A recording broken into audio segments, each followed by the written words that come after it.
Hey everyone, welcome to the show. Great to be here. So imagine picking up the story of, a really famous battle, one that basically defined nations, hmm only to find out that, well, maybe the very ground it happened on, maybe that's not even right. Yeah, it's a pretty bold claim, isn't it? That's kind of the core of what we're diving into today. Exactly. It's unsettling, but also, honestly, really exciting. We're talking about Michael Livingston's Crécy, Yeah. Battle of Five Kings. It really gets you thinking, right? Like, how solid is our grasp on history, especially these big foundational events? Well, look, Crécy isn't just a date, 1346.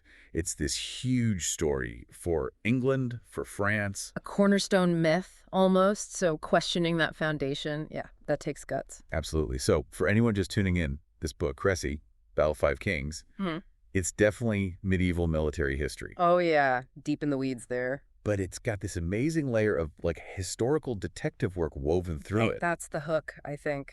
Right. It revisits 1346, the classic story. Yeah. Smaller English army, huge French one, improbable English win. The longbow story we all learned. The very one. Yeah.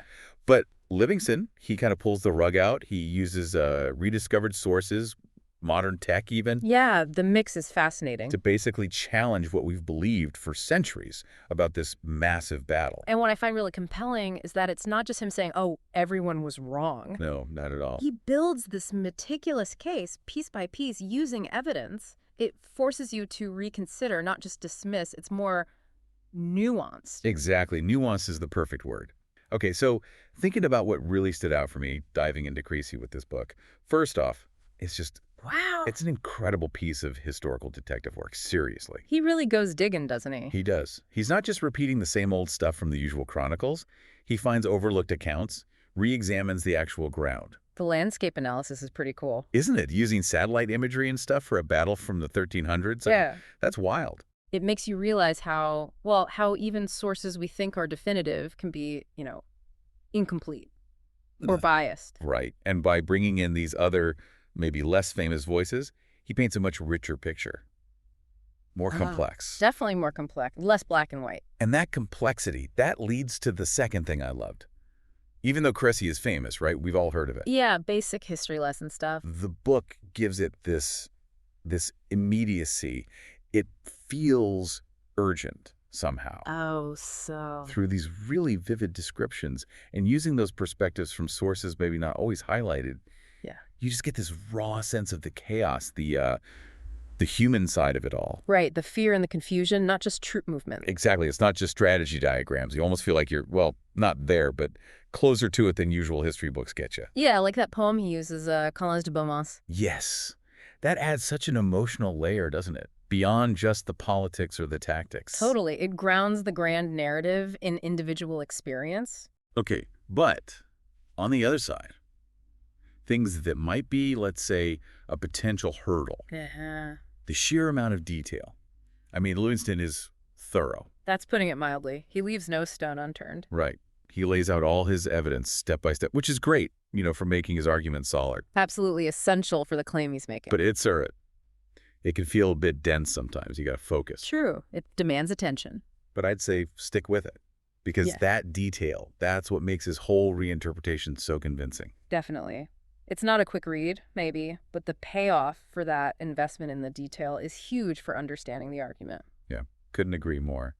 And maybe one other thing is how the book directly challenges those, really long-held beliefs about Crécy. The national myths, almost. Exactly. For England, it's the underdog story, the archers winning the day, this glorious victory. Right, part of the national identity, in a way. In the book. It doesn't totally say that's wrong, Yeah. but it adds so many layers, so much uncertainty. Especially about the location. That's fundamental. Right. Even where it happened is suddenly up for debate. That's pretty major. It does make you think about how attached we get to historical stories, doesn't it? Especially the ones tied up with who we think we are. Yeah. Are we willing to update the story when new evidence comes along?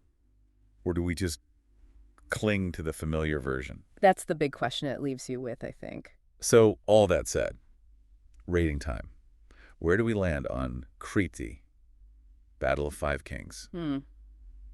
Considering everything. Yeah, I'm thinking. The research is just phenomenal, groundbreaking, really, the way it pulls you in, even with all that detail. And the way it genuinely makes you rethink a major historical event. And maybe how we think about history itself. Hmm. For me, it's got to be like a 4.5 out of 5 stars. Solid. I'm right there with you. 4.5 feels right. It's significant work. It's more than just about one battle.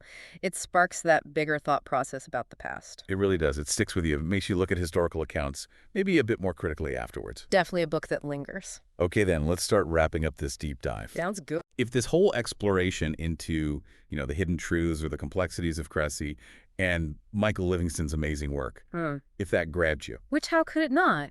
Right. Please take a second, hit that like button, maybe subscribe if you haven't already. We do more deep dives like this. We do indeed.